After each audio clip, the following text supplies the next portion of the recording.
सीतानाथ समारंभं रामानंदार्य मध्यमाम् अस्मदाचार्य पर्यन्तं वन्दे गुरुपरम्परां पवनतनय संकटहरण मंगल मूर्तिरूप राम लखन सीता सहित हृदय बसो सुरभूप सियावर रामचंद्र की जय। हरि ओम तत्सत् परमात्मने नमः। પ્રકરણ હાલે છે બ્રહ્મચર્ય. એમાં બતાવે છે આગળ બ્રહ્મચર્યના રક્ષણથી લાભ અને એના નાશથી શું હાનિ થાય છે એ બતાવે છે. બ્રહ્મચર્યના રક્ષણથી શરીરમાં બળ, તેજ, ઉત્સાહ તેમજ ઓજની વૃદ્ધિ થાય છે. ઠંડી, ગરમી, પીડા વગેરે સહન કરવાની શક્તિ આવે છે. અમુક મહાત્માઓ છે એ હિમાલયના કનરાઓની માથે બેઠા બેઠા ભજન કરતા હોય. આ કડકડતી શિયાળાની ઠંડીમાં બરફ પડેલો હોય. એનું મેન કારણ હું બ્રહ્મચર્ય, બીજું કોઈ એની આગળ એવી અમાપ શક્તિ બીજી નથી, પણ એનામાં એવી તેજસ્વીતા હોય. બ્રહ્મચર્ય જેની આગળ હોય ને એની આગળ એવી તેજસ્વીતા હોય, એને ઠંડી ગરમી કઈ તકલીફ ન થાય. અને એવડા મેં એવા જોયેલા મહાત્માને કે જે પંચઅગ્નિ સ્નાન કહેવાય. પેલા એ ફૂલ ઠંડા ગડગડતી ઠંડી હોય ને એમાં ઠંડા પાણીમાં નાય અને દિયાથમાં હો પાછા બરોબર સંજ્યા ટાણે, ત્યારે તો ફૂલ ઠંડી વળી ગયેલી હોય અને હિમાલયની કંડરાઓમાં એટલે ભૂકા કાઢી નાખે. એ ત્યાં નાય પછી પાછા બહાર આવીને અગ્નિ તાપે. અગ્નિ તાપીને પછી પાછા આખી રાતી એની પાછળ અગ્નિ મોટો જબર પ્રજ્વલિત હોય. એ બેઠા હોય એનાથી મોટો ભડકો હોય. ત્યાં બેઠા બેઠા એ ભજન કરતા હોય આખી રાત. અને એ જે ગુફામાં હોય ત્યાં તો આપણને જવાની એન્ટ્રી ન હોય. ને આપણે ન જઈએ કે આપણને રાખે, બધી વ્યવસ્થા કરે, પણ પેલા મોખરામાં હોય ને ત્યાં આપણને હુવા કરવાની વ્યવસ્થા કરી દે, બાકી અંદર આપણને એન્ટ્રી નહીં. આવી રીતના ભજનાનંદી મહાપુરુષો છે. એટલે આ બ્રહ્મચર્યની શક્તિથી આ બધી સહન કરવાની શક્તિ આવી જાય છે. અને વધુ પરિશ્રમ કરવા છતાં પણ થાક ઓછો લાગે છે. અથાગ મહેનત કરવા છતાંય તમને થાક ન લાગે. બ્રહ્મચર્ય જેના હોય ને અમુક હમણાં તે કોઈ વાયરલ છે, તમને ખ્યાલ હોય તો, દેશી ટાર્ઝન જેને કહેવાય. 1000 દંડ એટલે ભૂકા કાઢી નાખે. દંડ મારવો 1000 એટલે જેવા તેવાનું કામ એક પગે દંડ મારવાના. અને એ તે ગાયના દૂધથી ને એની જ તાકાત, બીજું કોઈ પરમાટી કે ઈંડા કા તે બીજું ત્રીજું કોઈ ખાવાનું જ નહીં. પ્યોર ગાયના દૂધ માથે જ જીવવાનું. અને જંગલમાં રહીને જ ત્યાં બધું એને તૈયારી કરેલી. ને આવો તમે જોયા હોય તેને આમ શહેરો જોતા તમે એમ કહો છે એમ. એટલે આ શક્તિ છે એમ.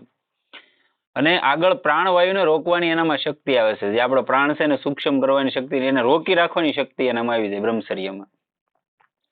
શરીરમાં સ્ફૂર્તિ તેમજ ચેતના રહે છે. આળસ તથા તંદ્રા ઓછી આવે છે. બીમારીઓના આક્રમણને રોકવાની શક્તિ આવે છે અને મન પ્રસન્ન રહે છે. કાર્ય કરવાની ક્ષમતા પુષ્કળ માત્રામાં રહે છે. કોઈ પણ કામ કરતા હોય તો તમને ઉત્સાહ રહે. બ્રહ્મચર્ય હોય નગર ઓલા નમાલા જેમ મરી ગયેલી ઘોડીની જેમ પરાણે કરવું તો પડે જ, તે ક્યાં જવું માથે પીડ્યું હોય એટલે ઈ વાળું હોય. બીજાના મન પર પ્રભાવ પાડવાની શક્તિ આવે છે. અમુક મહાપુરુષો છે, આલા પ્રેમાનંદ મહારાજ છે, એની આગળ શું છે પાવર, મેન પાવર એ છે. પછી ભલે આજે જે નામને કે કોઈ એક એની સાધના સિદ્ધિમાં અલગ વસ્તુ હોય છે, એ એક અલગ વાત છે. પણ આ એક વસ્તુ બહુ મોટી છે કે હામાં માણસ બેઠો હોય ને તો એની સામે તમારો પ્રભાવ પડે. એ બોલતો હોય તેની વાણીનો પ્રભાવ પડે. અને એ ભજન કરેલું હોય તો જ એનો પ્રભાવ પડે, નહીતર નથી પડતો. ભજન અને બ્રહ્મચર્ય, કોઈની બેન દીકરી હોય એની સામે લાખો બેઠા હોય તો એને કઈ ફેર ન પડે. એ 5000 બેઠા હોય ને તો 5000 ને જવાબ દેવાની તૈયારી હોય. આપણને કોઈ કઈ બહાર નીકળીને પૂછ્યું હોય કોઈ પણ પ્રશ્ન તો આપણે હરખો જવાબ ન આપી શકીએ. પણ અહીંયા બેસી ગયા અને કદાચ 2-5 જણા ગમે એવા આવી ગયા હોય તો આપણે આની માથે બેઠા બેઠા જવાબ આપી દઈએ. કેમ કે ભગવાનની કૃપા કહેવાય. પછી આગળ બતાવે છે સંતાન એનું દીર્ઘાયુષ્ય અને બલિષ્ઠ તેમજ સ્વસ્થ હોય છે. એનું બાળક જે હોય છે બ્રહ્મચર્ય રહેતો હોય, 18-20 વર્ષ બ્રહ્મચર્ય રહ્યો હોય, પછી જે પતિ પત્ની બેયના સંયોગથી જે બાળક બને છે એ બાળક એ તેજસ્વી દીર્ઘાયુષ્ય વાળું હોય, એને આયુષ્ય લાંબી હોય, આવું બાળક હોય. અને એ બાળક એના ભવિષ્યમાં ઉજાળનારું બને એમ. ઇન્દ્રિયો બળવાન રહે છે. શરીરમાં અંગ પ્રત્યંગ સુદૃઢ રહે છે. એ સુંદર એવો દેખાય. આયુષ્ય વધે છે. વૃદ્ધાવસ્થા જલ્દી નથી આવતી. એને ગઢ પણ જલ્દી ના આવતું. 40 વર્ષે ને 30 વર્ષે ગઢાથી જઈએ ન આવે. શરીર સ્વસ્થ તેમજ હળવું રહે છે. સ્મરણ શક્તિ વધે છે. બુદ્ધિ તીવ્ર બને છે. મન બળવાન થાય છે. આજ માણા ખાઈને પેટ તો બહુ વધારે લીધા, હાલી નહીં શકતા એવા થઈ ગયા, પણ આળનું ઘર હોય અને ઓલામાં બધી ઉર્જા હોય. એનું શરીર એવું ન વધે કે એક અંગ વધી ગયું હોય બીજા બધા પછી હાલવાની ફેર ન હોય, એવી તકલીફ એમ ન હોય. આગળ બતાવે છે કાયરતા નથી આવતી. કર્તવ્ય કર્મ કરવામાં અનુઉત્સાહ નથી થતો. મોટામાં મોટી વિપત્તિ આવવા છતાં પણ ધીરજ નથી ખૂટતી. એ ક્યારે હારી ન જતો કે એને આપઘાતના ને એવા પ્રયત્નો ન કરવા પડે, જેનામાં બ્રહ્મચર્યનું તેજ હોય ને એને. નહીતર આપણે જોઈએ છીએ નાના નાના 18-20 વર્ષના છોકરા, એને શું દુઃખ પડી જાય ભાઈ, એની માથે કઈ જવાબદારી ન હોય પરણેલો પટેલો કાંઈ ન હોય, અને છતાં આપણે અહીંયા બની ગયેલા દાખલા છે ને 18-20 વર્ષના, આખો દી કાંઈ ન હોય ને આજે લટકી ગયેલા દાખલા છે. એટલે આ બધું મેન વસ્તુ તો આની ખામી હોય, પછી માણસનું મન છે ને ભાંગી જાય આવું. અને મન જે કરાવે એવું દુનિયામાં કોઈ ન કરાવતું. કઠણાઈઓ તેમજ વિઘ્ન બાધાઓનો વીરતાપૂર્વક સામનો કરવાની શક્તિ આવે છે. ગમે એવું વિઘ્ન આવ્યું હોય તેની વીરતાપૂર્વક સામનો કરે, કે પરમાત્મા એનું મોકલેલું જ કોઈ વિધાન છે અને મારા પ્રારબ્ધમાં છે તો જ આવ્યું હોય, એવી એનામાં શક્તિ આવી જાય, હારી ન જાય, ક્યારે હારનો સામનો ન કરે. ધર્મ પર આસ્થા દ્રઢ બને છે, અંતકરણ શુદ્ધ રહે છે, આત્મસન્માનનો ભાવ વધે છે, દુર્બળોને સતાવવાની પ્રવૃત્તિ ઓછી થાય છે, ક્રોધ, ઈર્ષ્યા, દ્વેષ વગેરે ભાવો ઓછા થાય છે, ક્ષમાનો ભાવ વધે છે, બીજા લોકો પ્રત્યે સહિષ્ણુતા તથા સહાનુભૂતિ વધે છે, બીજા લોકોનું કષ્ટ દૂર કરવાનો તથા દીન દુખીઓની સેવા કરવાનો ભાવ વધે છે. એક વસ્તુમાં કેટલી વસ્તુ આવે એ ખાલી તમે વિચાર કરો. અને ભાઈ આપણે એમ કહીએ કે અમુક ઉંમર સુધી જ છે, અમુક જરૂર છે, સંતાન ઉત્પત્તિ સુધી જ છે, પછી 2 જણા સમજી લીધું હોય પતિ પત્નીએ તો એના નિયમાનુસાર માણસ જીવતો હોય કઈ તકલીફ થાય ખરી? અને આજ સુધી આપણે એવું નથી કહેતા બધાએ ભોગવેલા છે, મેન તમે બધાએ, પણ આજ સુધીમાં કોઈ તૃપ્ત થઈ ગયો હોય મને બતાવી દો કે ભાઈ એને કોઈ ભોગ એની સામે સ્ત્રી સુખનો ભોગ ભોગ્યો કોઈ માણસે, એને એમ કીધું કે બસ હવે મારે કાંઈ નહીં જોવે, બસ આ મળી ગયું એટલે રેડી, એવો કોઈ આજ સુધી દાખલો હોય મને બતાવી દો. ઇન્દ્રને રંભા, ઉર્વશી આવી એવી તો અપસરાઓ હોય છે, શશી જેવી એની પત્ની હતી, તોય પેલા ગૌતમને ઘરે હાથ નાખ્યો તો નહોતો નાખ્યો. આ ભોગ વાસના છે.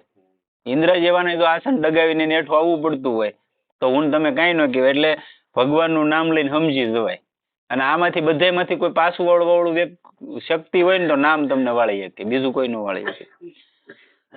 આગળ બતાવે છે સત્વગુણની વૃદ્ધિ થાય છે, વીર્યમાં અમોઘપણું આવે છે, પરસ્ત્રી પ્રત્યે માતૃભાવ જાગે છે, નાસ્તિકતા તથા નિરાશાના ભાવો ઓછા થાય છે, અસફળતામાં પણ વિષાદ નથી આવતો, સૌના પ્રત્યે પ્રેમ તથા સદભાવ રહે છે, અને આ બધા કરતા પણ સૌથી વધુ તો ભગવત પ્રાપ્તિની યોગ્યતા આવે છે, ભગવાનને પ્રાપ્ત કરવાની યોગ્યતા આવે છે.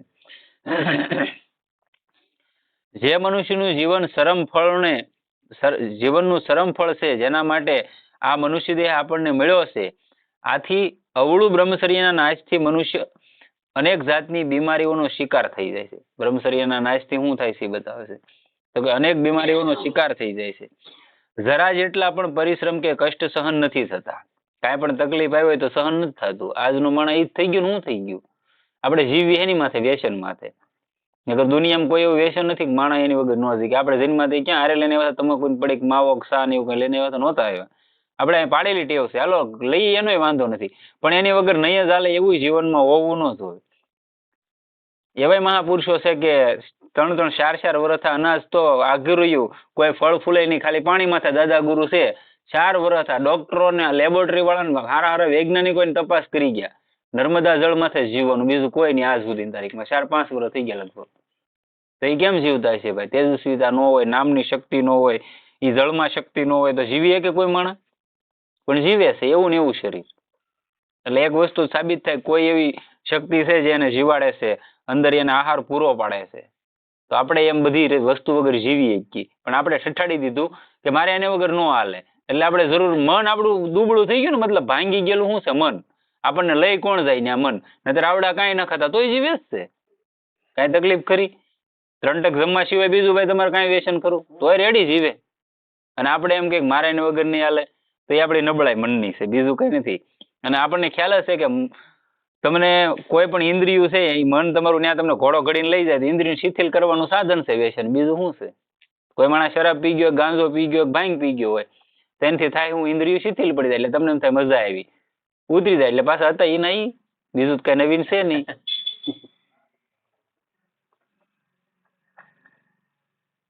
એટલે કે છે કષ્ટ સહન નથી થતા, ઠંડી ગરમી વગેરેનો પ્રભાવ શરીર પર ઘણો જલ્દી પડે છે, સ્મરણ શક્તિ શિથિલ થઈ જાય છે, સંતાન ઉત્પન્ન કરવાની શક્તિ નષ્ટ થઈ જાય છે.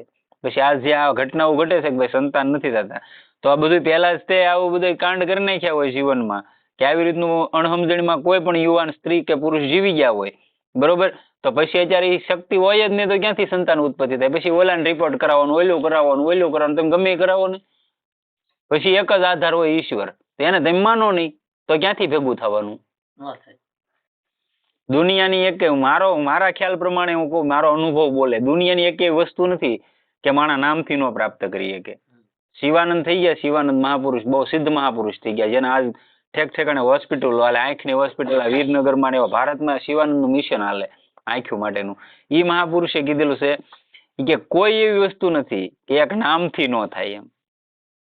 નામ એટલી શક્તિ ધરાવે, પણ તમારે ત્યાં લાગવું તો પડે ને, તો થાય. સંતાન એટલે કે છે કે સંતાન ઉત્પન્ન કરવાની શક્તિ નષ્ટ થઈ જાય છે. સંતાન થાય છે તો પણ દુર્બળ તેમજ ઓછી આવરદાનું થાય છે. થાય છે કદાચ દવા લઈને આમ તેમ તો આવું થાય છે, બીમાર ને એવું. મન ઘણું દુર્બળ બની જાય છે, સંકલ્પ શક્તિ કમજોર થઈ જાય છે. એના સંકલ્પ ઘડિયાને પર તૂટી જાય, નહીં તો સંકલ્પ એક જ વસ્તુ એક જ વાર લેવાનો હોય, દર ખેલે ન લેવાનો હોય. સવાર મળીને હાંજના તૂટી જાય, સંકલ્પ લીધો ન કહેવાય. સ્વભાવ સીડીઓ થઈ જાય છે. કોઈ પણ માણસ બોલાવે તો એનો સ્વભાવ કેવો થઈ જાય? હવે તું મારું નામ ન લેતો એ કે આવો સીડીઓ સ્વભાવ થઈ જાય. ત્યાંથી સમજી લેવાનું, હા ભાઈ કેમ છે, પૂછવાનું નહીં કોઈને. નહીતર કદાચ તમને 5 ગમે અપશબ્દો કહી ગયો હોય, તમારામાં શાંતિ હોય તો કેટલી ઘણી બોલવાનો, બોલીને વહી જવાનો, બીજું કઈ કરવાનું. મહાપુરુષો એમ કે જે શેરીમાં તમે ભિક્ષાવૃત્તિ કરવા જાઓ, એના શિષ્યોને એમ કે જે શેરીએ તમે ભિક્ષાવૃત્તિ કરવા જાઓ એ શેરીમાં તમને કોઈ કટુ શબ્દ કે તો ત્યાં 2 વાર જાય એ કે શું કામ? ઈ ડેલી 2 વાર જવાનું કે તમને ખબર પડે ને, સહન કરવાની શક્તિ આવે. અને આમો મને તમને કેટલાક દી ગાળી દેવાનો નથી દેવાનો. એમ છે. જરા પણ પ્રતિકૂળતા સહન નથી થતી. જરા પણ ખરાબ સમય આવે એટલે સહન નથી થતો. આત્મવિશ્વાસ ઓછો થઈ જાય છે, એને પોતા માથે ભરોસો ન હોય. કામ કરવામાં ઉત્સાહ નથી રહેતો. શરીરમાં આળસ છવાયેલી રહે છે. શીત સદા શાસક રહે છે. આપણું શીત છે ને એ શાસક બની જાય છે, નકર એ આપણું શાસક નથી. મનમાં વિષાદ છવાયેલો રહે છે. કોઈ પણ નવું કામ હાથ પર લેવામાં ભય જણાય છે.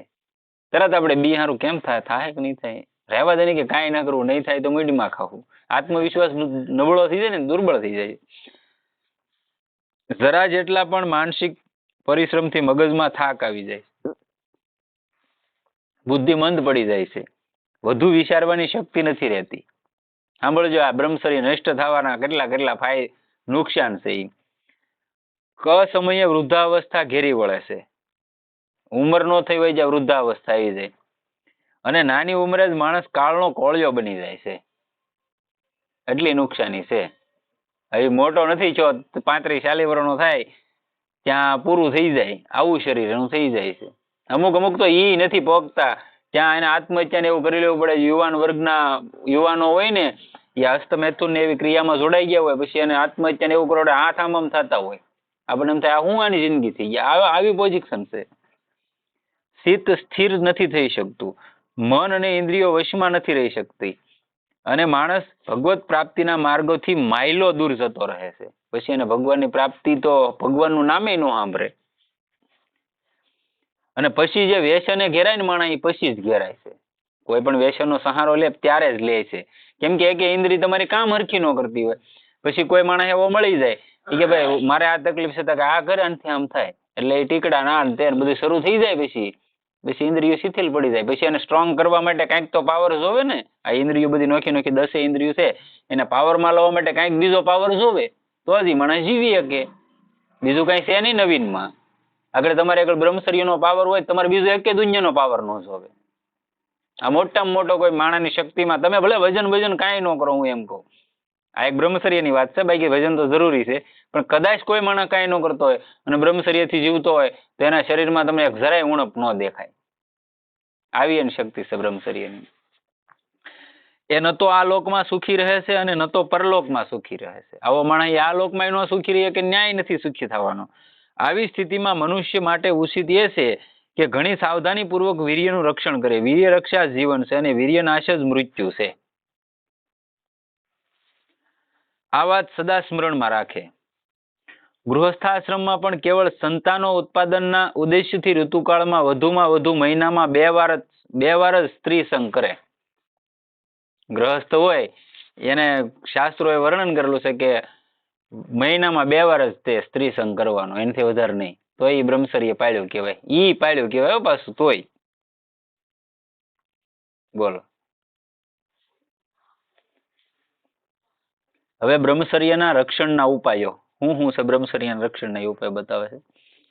ઉપર કહેવામાં આવેલા મૈથુનના ત્યાગ સિવાયના નીચે લખેલા સાધનો પણ બ્રહ્મચર્યના રક્ષણમાં સહાયક થઈ શકે છે.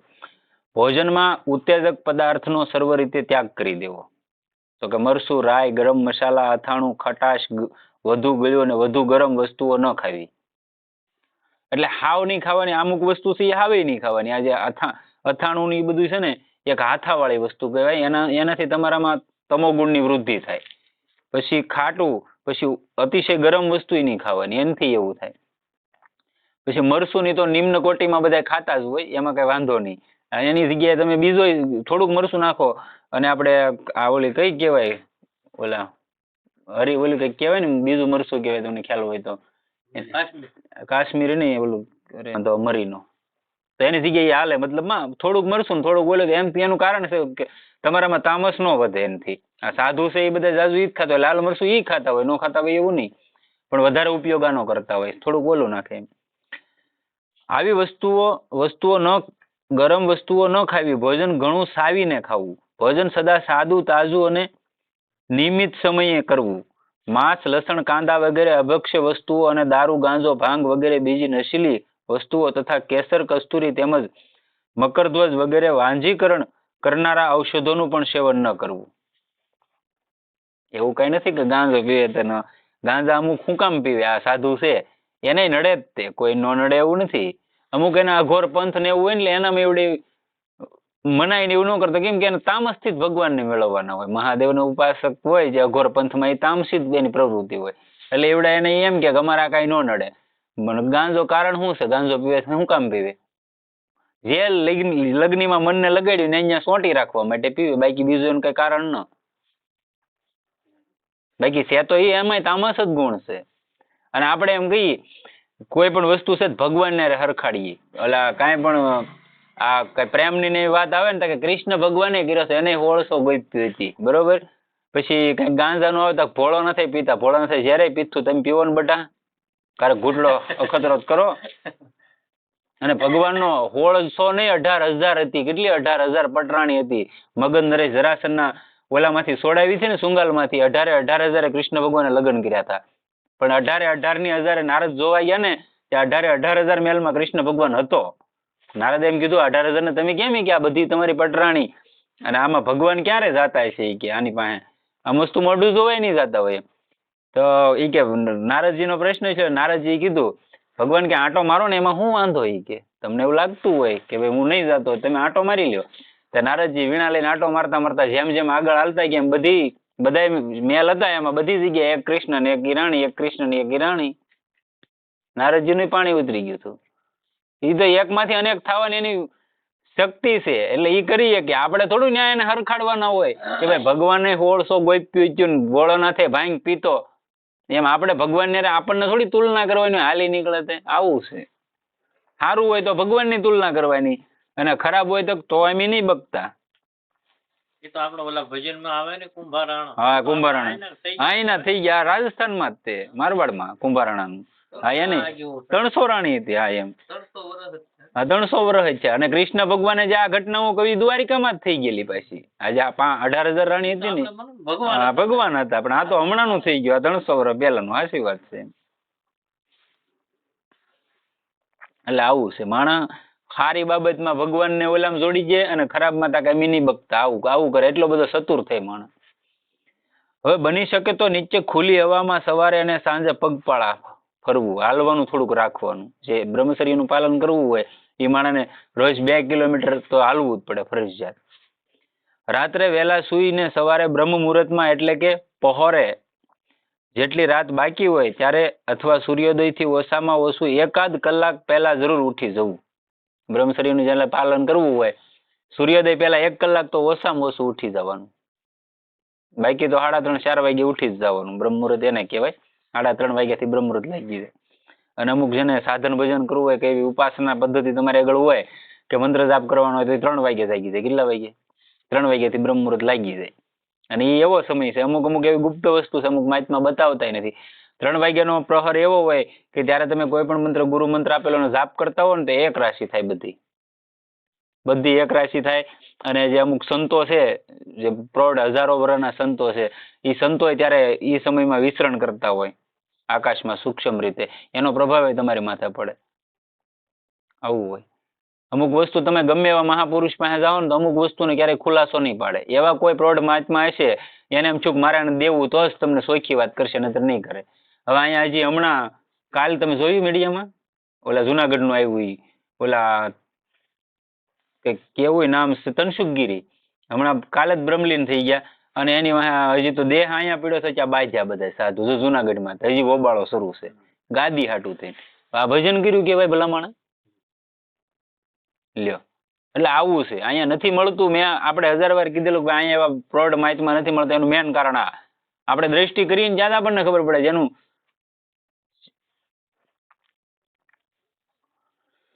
એટલે સવારમાં 1 કલાક પહેલા ઉઠી જવું, સૂતી વેળાએ પેશાબ કરીને હાથ પગ ધોઈને તથા કોગળા કરીને ભગવાનનું સ્મરણ કરતા કરતા સૂવું. કુસંગનો સર્વ રીતે ત્યાગ કરી યથાસાધ્ય સદાચારી વૈરાગ્યવાન ભગવત ભક્ત પુરુષોનો સંગ કરવો, જેથી મલિન વાસનાઓ નષ્ટ થઈને હૃદયમાં સારા ભાવોનો સંગ્રહ થાય.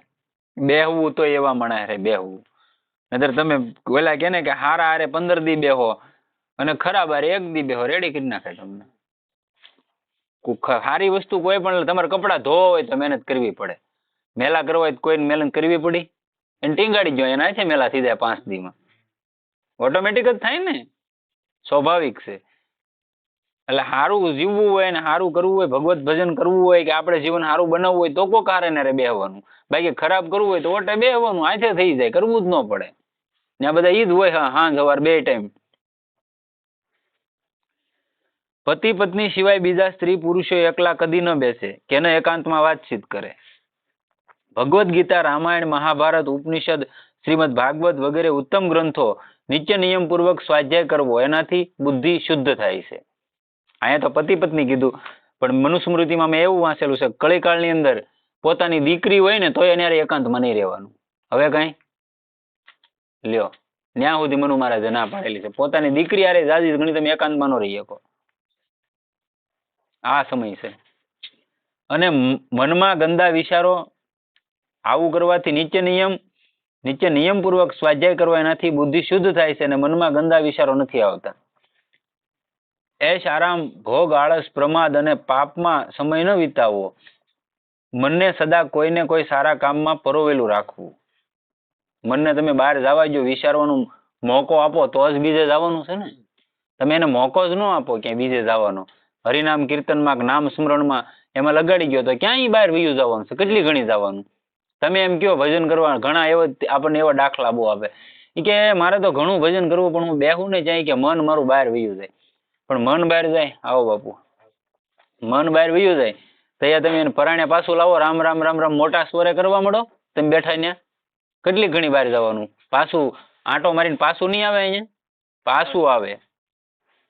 પણ તમે ત્યાં આળસ લઈ લો તરત કે મને નિંદ્રા આવવા મળી ને મન એ કે બહાર વયું જાય. બહાર નહીં જવા દેવાનું. મોટા અવાજે ગાવા મળો અથવા તો કીર્તન કરવા મળો, સીતારામ સીતારામ જે તમને ગમતું હોય, એટલે ઓટોમેટિક પાછું આવી જાય. મૂત્ર ત્યાગ અને મળ ત્યાગ પછી ઇન્દ્રિયને ઠંડા પાણીથી ધોવી અને મળમૂત્રની હાજતને કદી ન રોકવી. બની શકે તો ઠંડા પાણીથી નિત્ય સ્નાન કરવું. બ્રહ્મચર્યનું પાલન કરવું હોય એને ઠંડા પાણીથી સ્નાન કરવાનું હોય. અને મેં કાલે કીધું એમ નાભી માથે 4-5 ટબ ભરીને પાણી પહેલા રેડવું, એટલે એનાથી તમારે જે ગરમી હોય ને એનો તરત ઓલું થાય. નિત્ય નિયમિત રૂપે કોઈક વ્યાયામ કરવો. બની શકે તો નિત્ય કંઈક આસન તેમજ પ્રાણાયામનો પણ અભ્યાસ કરવો. લંગોટ કે કોપીન રાખવું. નિત્ય નિયમિત રૂપે અમુક સમય સુધી પરમાત્માનું ધ્યાન જરૂર કરવું. લંગોટ કે કોપીન શું કામ રાખવાનું કે ખબર? કે તમારી જે ઇન્દ્રિય છે ને એને ક્યારેય સ્ફૂર્તિ જ ન મળે, એટલે જકડાયેલું જ રાખવું ઓલું, એટલે કે લંગોટ ને કોપીન રાખવાનું. યથાશક્તિ ભગવાનના કોઈ પણ નામના શ્રદ્ધા પ્રેમપૂર્વક જપ તથા કીર્તન કરવા. છેલ્લા એવું તો જ તમે આગળ રાખી શકો બધી વસ્તુ, નહીતર ઊભી ન રહી શકે. કેમ કે નહીતર મન તમારું ઘડીકમાં દગો દઈ જાય. કામ વાસના જાગૃત થાય તો નામ જપની ધૂન લગાવી દેવી અથવા તો જોર જોરથી કીર્તન કરવા માંડવું. કામ વાસના નામ જપ અને કીર્તનની સામે કદી ટકી શકતી નથી. જગતમાં વૈરાગ્યની ભાવના કરવી, સંસારની અનિત્યતાનું વારંવાર સ્મરણ કરવું, મૃત્યુને સદા યાદ રાખવું. આપણે મૃત્યુને ભૂલી જઈએ એટલે આપણે ધોરાય છે આંચકી. ભૂલી જ ગયા ત્યારે આંચકી ને હું આમ કરી નાખું, હું તેમ કરી નાખું. અગર તમને ખબર હશે કારે ટપકી જવાનું છે ખબર ન, અને ડોક્ટરે કીધું હોય તમે 100 મહિના જીવવાના છો, તો કાંઈ ખાવું પીવું હાલે? 56 ભોગ મૂક્યા હોય ને તો મોટા ભાઈ એક કોળિયો ન હાલે. પણ આપણે એ નહીં યાદ રાખતા કે હું મરી જવાનો છું. એમ આપણે તમારો પાટો લઈને આવ્યો એમ જીવતા હોય. પુરુષોએ સ્ત્રીના શરીરમાં અને સ્ત્રીઓએ પુરુષના શરીરમાં મલિનપણાની બુદ્ધિ આણવી એમ સમજવું કે જે આકૃતિને આપણે સુંદર સમજીએ છીએ એ વાસ્તવમાં ચામડામાં લપેટેલું માંસ, અસ્થિર, રુધિર, મજ્જા, મળમૂત્ર, કફ વગેરે મલિન તેમજ અપવિત્ર પદાર્થોનો એક ધૃણાસ્પદ પિંડ માત્ર છે. બીજું શું છે? આમ તમે તમારી દ્રષ્ટિથી જોવો શું છે? એનું શરીર છે. એમાં આત્મા વયો ગયો, પછી અહીંયા એક દી પીડી દેજો, બીજે દી તમે પડખે ન જાય એવી દુર્ગંધ આવે. હંધાઈ કરતા ખરાબમાં ખરાબ કોઈ શરીર હોય ને તો મનુષ્યનું શરીર છે. બીજું એક કઈ શરીર એટલું બધું ઘડીકમાં ન હોય મારા, એટલું બધું મારી દે. મહિનામાં ઓછામાં ઓછા 2 દિવસ એટલે કે દરેક એકાદશીએ ઉપવાસ કરવો. દરેક એકાદશીનો ઉપવાસ હોવો જ જોઈએ, ફરજિયાત. તમે ભલે સત્સંગ કરતા હોય કે ન કરતા હોય, પણ એકાદશીએ ખાસ ઉપવાસ કરવાનો. કેમ કે ઉપવાસ એવી વસ્તુ છે કે 15 દી એક ફેરી જઠરાને પોરો મળે, અને 15 દિવસે પોરો મળે ને. વૈજ્ઞાનિક તારણ હોય જ છે. આ મારું તારણ છે એવી વાત નથી, અધ્યાત્મ તો છે જ તે, પણ વૈજ્ઞાનિક તારણ છે કે તમે 15 દિવસ એને પાણી ન આપો, કોઈ વસ્તુ ન આપો 24 કલાક, પછી 24મી કલાકે તમારે પાણો સાવી જવાનો. પાણો હોય તમને પછી જાય, એટલી સ્ટ્રોંગ થઈ જાય જઠરાગ્નિ. આપણે પોરો કારે આપીને દીમાં 10 વાર ખાઈ લઈએ અને પછી એમ કે મને એસિડિટી છે, પૂંછડું છે, ઢીકડું છે, તો શું થાય? બીજું શું થવાનું છે? અને અત્યારે જો સુગર ને ઓલી શું કહેવાય બીપી, આ બધા રોગ નવા આવ્યા. હકીકતી રોગ નથી કાંઈ. અત્યારે માણસ રોજ ઇન્જેક્શન લેવા પડે, મને આમ થાય ને તેમ થાય ને. મેન વસ્તુ હોય ને તો એની કંટ્રોલિંગ નથી માણસના શરીર માથે. માણસ પોતે ખાવા પીવામાં કંટ્રોલ ન રાખી શકતો. બાકી હું તમને સાબિત કરીને બતાવી દઉં કે રોગ નથી એમ. એવાય વૈજ્ઞાનિકો પેલા એમ કે રોગ છે જ નહીં. હું જેમ કહું એમ તમે 15 દી જીવો એ તમારામાં આવે જ નહીં. કે નો આવે ડાયાબિટીસ, કે નો આવે બીપી, કે એવું કાંઈ ન આવે. 15મે દિવસે તમે એમ કે ઓટોમેટિક રેડી હાલવા મળે માણસ. આવું છે. અધ્યાત્મનો સહારો લે ને કોઈ પણ માણસ, અધ્યાત્મમાં એવી વસ્તુ આપેલી છે કે કોઈ પણ રોગ હોય હું ચેલેન્જ મારીને કહી દઉં ભૂલી જવું પડે. અને અમાસ તથા પૂનમે કેવળ એક જ વખત એટલે કે દિવસે એક જ વાર ભોજન કરવું. અમાસ અને પૂનમે એક વાર ખાવાનું. તેથી અપાહ કરવાનો પણ એકટાણું કરવાનું. અને આમાં તો હાવ ઉપવાસ કરવાનો.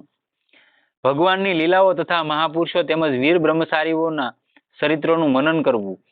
બની શકે તો સૌમાં પરમાત્મા ભાવના કરવી. નિત્ય નિરંતર ભગવાનને સ્મરણમાં રાખવાનો પ્રયાસ કરવો. ઉપર જેટલા સાધન જણાવવામાં આવ્યા છે એમાં છેવટનું સાધન સૌથી ઉત્તમ તથા સૌથી વધુ કારગત છે. આ છેલ્લું સાધન શું બતાવ્યું? નિત્ય નિરંતર ભગવાનને સ્મરણમાં રાખવાનો પ્રયાસ કરવો. આ હંધાઈથી કારગરમાં કારગર આ સાધન બતાવ્યું. ભગવાનને તમે સદા યાદ રાખો, બીજું તમારે ક્યાંય કઈ યાદ રાખવાનું છે એમ. અને જો નિત્ય નિરંતર અંતકરણને ભગવત ભાવે ભરતા રહેવાનો પ્રયાસ કરવામાં આવે તો મનમાં ગંદા ભાવ કદી ઉત્પન્ન થઈ જ ના શકે. કોઈક કવિએ કહ્યું છે, સુંદર કહ્યું છે, જહાં રામ તહાં કામ નહીં, જહાં કામ નહીં રામ, સપને હું કબહુક રહી શકે રવિ રજની ઈક ઠામ. જે રીતે સૂર્યનો ઉદય થતા રાતના ઘોર અંધકારનો નાશ થઈ જાય છે, એ જ રીતે જે હૃદયમાં ભગવાન પોતાનો ડેરો જમાવી લે છે, એટલે કે નિત્ય નિરંતર ભગવાનનું સ્મરણ થાય છે, ત્યાં કામ વૃત્તિનો ઉદય પણ થઈ શકતો નથી. અંધારું હોય અને હવારમાં દી ઉગે તેને 2 જણા ધક્કો ન મારવો પડે, ભાઈ દી આવી ગયો, વયું જ જવું પડે ને, સ્વાભાવિક છે. એમ ભગવાનનું નામ તમારી અંદર આવી ગયું કે આ બધા દુર્ગુણોને કહેવું ન પડે, ભાઈ વહી જા મારે ભગત થઈ જવું, એવું કહેવું ન પડે, વૈયા જાય ને.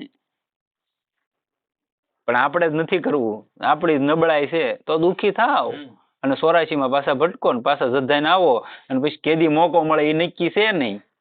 આ બધી દુનિયા તમને એમ લાગે બધા જાગે છે, હું એમ માનું હુતા છે મારી દ્રષ્ટિમાં. લ્યો હવે કઈ આ નતર તો એકાદાને તો એવું થવું જોઈએ ને કે વેલો આ મારે કરવું છે, આ મારી ફરજ છે, પણ નથી, પાછા આવવાના છે બધા. અને કેદી મોકો મળશે એ તો ખબર નથી. અને કળિયુગમાં કીધેલું છે કે જવલે કોક મહાપુરુષ નીકળશે, કે આપણે આજુબાજુના હું એમ કહું 20 થી 25 ગામ લઈ લેવાના, કે આપણે અહીંયા હાલે એવી રીતના 5-10 જણા ભેગા થઈને એ ગામમાં સત્સંગ નહીં હાલતા હોય. જેમ છે એમ મતલબમાં બાકી હાલતા હશે આપણને કોઈ બોલું નથી, પણ એ કોઈ ભજન કરવું કે આમ તેમ કે એવું હાવ ઓછું. જાજા નતર એટલા મહાપુરુષો આપણે ઘણા થઈ ગયેલા છે ભાઈ, પણ જે માર્ગ છે એ માર્ગ નો બતાવે. લેવું તમે કંઈક 500-1000 મૂક્યા તો લઈ લેવાના, રેડી લ્યો, બીજું શું કરવાનું. તમારે સલમ પીવે તો બાપુ સલમે આપે. ઓહો અત્યારે જોવે હું બીજાને, અને કોઈક મારી જેવો આડાવડેથી ભેગા કરીને લાવ્યો હોય તો કાંઈ વાંધો નહીં, મૂકી દે વાઇટ થઈ જાય છે. આ ભાવ છે, એમ નથી થતું. ત્યાં કામવૃત્તિનો ઉદય પણ થઈ શકતો નથી. જ્યાં ભગવાનનું સ્મરણ થાય છે ત્યાં કામવૃત્તિનો ઉદય પણ થઈ શકતો નથી. ભગવત ભક્તિના પ્રભાવથી હૃદયમાં વિવેક તેમજ વૈરાગ્યનો આપમેળે ઉદય થઈ જાય છે. પદ્મ પુરાણની અંતર્ગત આવેલા શ્રીમદ ભાગવતના મહાત્મ્યમાં જ્ઞાન અને વૈરાગ્યને ભક્તિના પુત્ર રૂપે વર્ણવ્યા છે. માટે બ્રહ્મચર્યનું રક્ષણ કરવા માટે નિત્ય નિરંતર ભગવાનનું સ્મરણ કરતા રહેવું. પદ્મ પુરાણમાં આવે ને ભાગવતના મહાત્મ્યમાં બતાવે છે કે જ્ઞાન અને ભક્તિ છે, એટલે ભક્તિ જ્ઞાન ને વૈરાગ્ય ભક્તિના પુત્ર છે. અને એ યુવાન ક્યાં હતા તો કે હરિદ્વાર છે, પછી વૃંદાવનમાં તો બહુ યુવાની હતી જ્ઞાન વૈરાગ્યની. પછી જેમ જેમ આઈન કે આવતા ગયા ને, થોડાક મહારાષ્ટ્રમાં આવ્યા એટલે ત્યાં આવતા થોડીક એની બેની યુવાની ઢળી ગઈ. ગુજરાતમાં આવ્યા એટલે હાવ બે ગઢા થઈ ગયા. આપણું ગુજરાત જે કહેવાય ને એમાં એને પગલું માંડ્યું એટલે હાવ ગઢ પણ આવી ગયું જ્ઞાન વૈરાગ્યને. પછી પાછું એ ભક્તિને નાલી 2 સંતાનોને લઈને વૃંદાવન જવું પડ્યું, ત્યારે 2 પાછા ઉભા થયા. એટલે આવું નારદજીએ ગુજરાતમાં કીધું. આપણે ગુજરાતમાં આવા ઝાઝા જોવા મળે. હું મારું ઘરનું ન કહેતો, કોઈને શંકા થતી હોય તો ભાગવતમાં જોઈ લેવાની છૂટી, કે કેમ એ આવ્યા હતા ને કેવી રીતના ગયા હતા. આપણે વાંચેલું બધાને તમને ખ્યાલ હોય તો. માટે નિત્ય નિરંતર ભગવાનનું સ્મરણ કરતા રહેવું. ભગવત સ્મરણના પ્રભાવથી અંતકરણ સર્વ રીતે શુદ્ધ થઈને બહુ સત્વરે ભગવાનની પ્રાપ્તિ થઈ જાય છે. જે મનુષ્ય જીવનનું પરમ લક્ષ્ય અને બ્રહ્મચર્યનું છેવટનું ફળ છે, ભગવાને સ્વયં ગીતામાં કહ્યું છે, અનન્ય શેતા સતતમ યો મામ સ્મૃતિ નિત્ય સહ તસ્યાહમ સુલભ પાર્થ નિત્ય યુક્તસ્ય યોગિનઃ. 8મા અધ્યાયનો 14મો શ્લોક છે. હે પૃથાપુત્ર, જે માણસ મારામાં અનન્ય સિદ્ધ થઈને સદાય નિરંતર મુજ પુરુષોત્તમને સ્મરે છે, એ નિત્ય નિરંતર મારામાં જોડાયેલા યોગીને માટે હું સુલભ છું, એટલે કે એને હું સહજ રીતે મળી જાઉં છું. આવું ગીતામાં ભગવાને પ્રમાણ આપ્યું. હવે આનથી તો મોટા પ્રમાણ તમને દેવા હું ભાઈ, તમારે ન સમજવું હોય તો કયો. સદગુરુદેવ કી જય. સીતારામ રામ રામ સીતારામ રામ રામ સીતારામ રામ રામ સીતારામ રામ રામ સીતારામ રામ રામ સીતારામ રામ રામ સીતારામ રામ રામ સીતારામ રામ રામ સીતારામ રામ રામ સીતારામ રામ રામ સીતારામ રામ રામ સીતારામ હે સીતારામ રામ રામ સીતારામ રામ રામ સીતારામ રામ રામ સીતારામ રામ.